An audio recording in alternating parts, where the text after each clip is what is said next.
do país é a apuração do Gustavo Uribe, que vai trazer para a gente, então, essa aproximação que ocorre neste momento entre PDT e PSD, como aconteceu no Rio, agora em Minas Gerais, Uribe, é isso? É isso, Colombo. Os pedetistas ficaram animados com essa composição com Eduardo Paes, prefeito do Rio de Janeiro, e agora negociam também em Minas Gerais. Deve haver um encontro na sexta-feira de Alexandre Calil, que é o prefeito de Belo Horizonte, com Ciro Gomes. Nesse encontro deve ser tratado uma dobradinha, ou seja, o PDT apoiando uma eventual candidatura de Calil ao governo de Minas Gerais. Já há uma conversa já a longo prazo entre esses dois atores políticos. Em 2018, Calil apoiou Ciro Gomes na pretensão dele de chegar ao comando do Palácio do Planalto. Em 2020, Ciro Gomes apoiou Calil na reeleição à Prefeitura de Belo Horizonte. Agora, então, na sexta-feira, eles devem discutir a possibilidade de retomar essa parceria. Para isso, o PDT cobra de Calil que ele seja um palanque para Ciro Gomes em Minas Gerais. Como você mesmo lembrou, Colombo, Minas Gerais tem uma importância muito grande. É o segundo maior colégio eleitoral do país. Todos os presidentes nas últimas eleições que venceram em Minas Gerais, venceram as eleições presidenciais. Por isso, Ciro Gomes está tentando abrir esse palanque, também com uma perspectiva do PDT fazer o candidato ao Senado em uma eventual chapa de Alexandre Calil ao governo de Minas Gerais. Isso é uma estratégia que Ciro Gomes até salientou no final de semana com as palavras paciência, paciência, paciência. O que espera o PDT? O PDT diz que Ciro Gomes, e as pesquisas eleitorais mostram isso, ele está par a par com Sérgio Moro naquela terceira raia, da terceira via, na terceira posição. Só que ele tem uma rejeição menor do que Sérgio Moro, do que o presidente Jair Bolsonaro e também do que João Dória do PSDB. Então há uma perspectiva de que a partir do momento que essas candidaturas de centro haja uma peneira nelas, ou seja, que fiquem poucas candidaturas, que alguns partidos possam apoiar Ciro Gomes. Alguns deles, por exemplo, Cidadania de Alessandro Vieira, que pode não lançar candidato. Temos também a possibilidade de não haver candidato, o próprio PSD de Rodrigo Pacheco. Então há uma perspectiva e o presidente do PSD nacional, Gilberto Kassab, já disse que no primeiro turno nem no segundo turno apoia Jair Bolsonaro e que não pretende apoiar no primeiro turno o ex-presidente Luiz Inácio Lula da Silva. Então abre-se aí a possibilidade de uma parceria nacional entre o PSD e o PDT. Então temos agora de observar esses lances, mas há sim uma tentativa de pressão do PDT ao fechar alguns palanques estaduais para também levar no cenário nacional.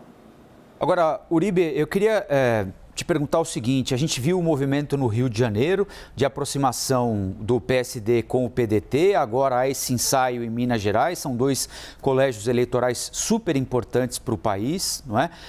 O PSD se mantém ainda numa posição distante, digamos assim, da polarização eleitoral nesse momento, né?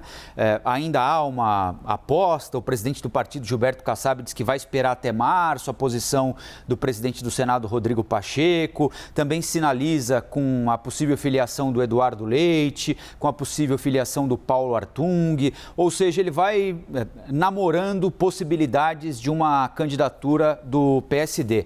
Ao mesmo tempo, ele dá entrevistas dizendo que há um grupo importante do PSD, por enquanto minoritário, mas que há um grupo importante do PSD tendendo a encampar a candidatura do ex-presidente Lula já no primeiro turno.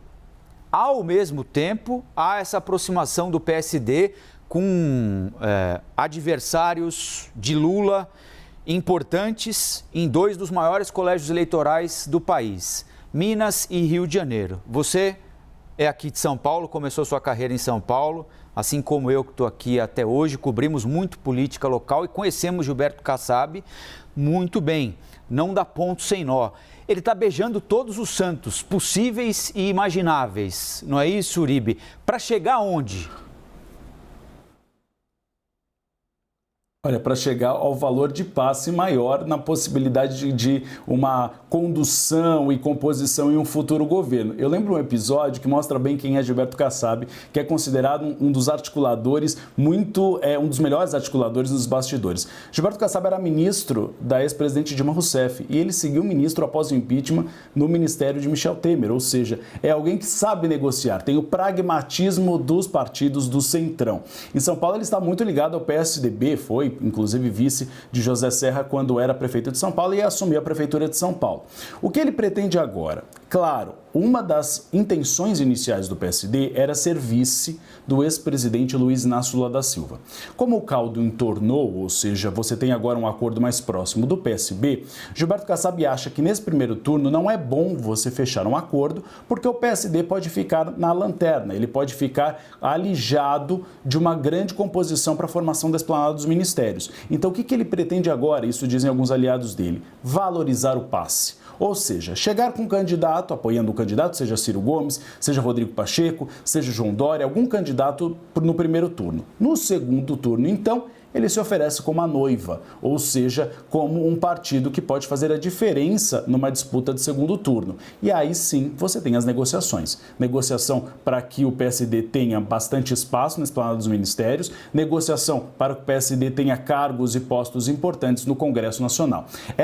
Esse é o momento, né, Colombo? A gente sempre lembra das eleições antes de abril, dos prazos, da janela partidária e descompatibilização. É o período do flerte. Todo mundo flerta com todo mundo para saber quando leva mais vantagens. E a disputa, de fato, deve ser definida lá para abril ou maio. É isso que está fazendo Gilberto Kassab neste momento de flerte. Acompanhar os movimentos do presidente do PSD, Gilberto Kassab, ex-prefeito de São Paulo, é entender bastante da política local, paulistana, paulista e nacional também. Além desse exemplo lembrado pelo Uribe, sensacional aqui, né? Ele era ministro da Dilma e continuou ministro do Temer, né?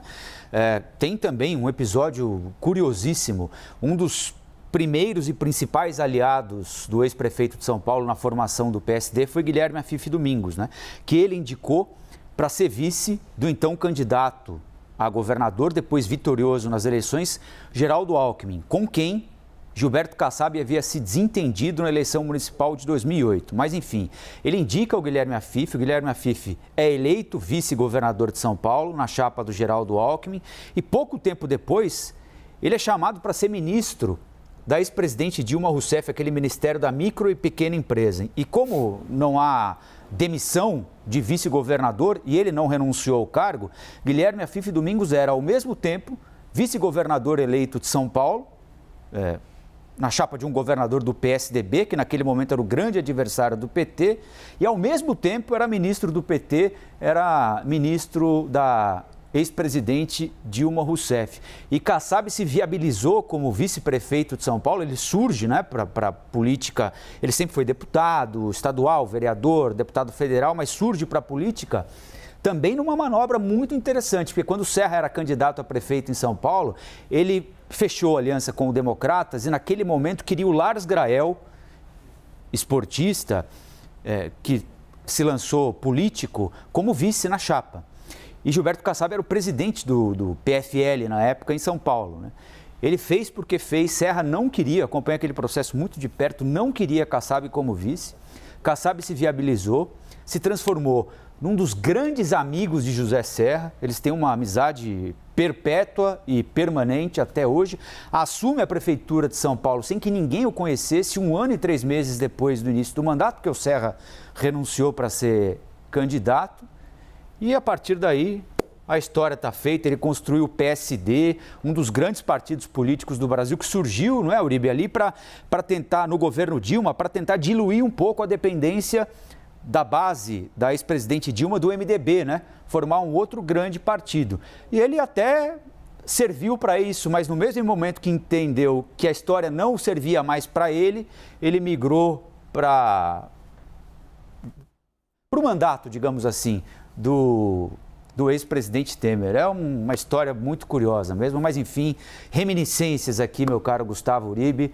Vamos seguir o barco, tocar o barco.